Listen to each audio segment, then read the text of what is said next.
ভালো হয় না, লাস্টে গেলে একটা জ্যোতিষীর কাছে গেছে, সে একটা কি দিয়েছে, ভালো হয়ে গেছে। কত বুঝতে পারছেন? তাহলে ওর বিশ্বাস কি হবে? জ্যোতিষীর উপরে হয়ে যাবে। ভাই ভালো করার মালিককে, এই বিশ্বাস আগে রাখতে হবে। ভালো করার মালিক কোন পীর সাহেবের বাবার ক্ষমতা নাই, কোন মনি সাহেবের বাবার ক্ষমতা নাই। ভালো করার মালিককে আল্লাহ। আল্লাহ এক একজনের ওসিলায় ভালো করে। জোরে বলেন আমার ভাইরা, আব্বারা, তরুণীরা, তাহলে জেনে রেখে দেন। তো এরকম ভাবে কুরআন রহমাতুল লিল মুসলিমিন, আটটি কাউকে জেন ধরেছে, কুরআনের সূরা জেনের প্রথম 5 আয়াত পড়ে ফুঁক দেন, আয়াতুল কুরসি পড়ে ফুঁক দেন, 4 কুল আল্লাহ শরীফ পড়ে ফুঁক দেন, দেখবেন জেন আগুন লাগার মতো ছুটবে।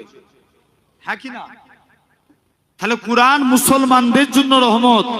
আর নবী সম্পর্কে আল্লাহ বলছেন, ওমার সাল্লাকা ইল্লা রাহমাতাল লিল আলামিন, আমার নবী হচ্ছেন তামাম পৃথিবীর জন্য রহমত। জোরে বলবে না?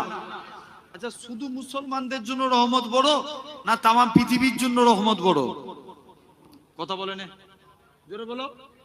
তামাম পৃথিবীর জন্য রহমত বড়, কারণ কুরআন শুধু মুসলমানদের জন্য রহমত।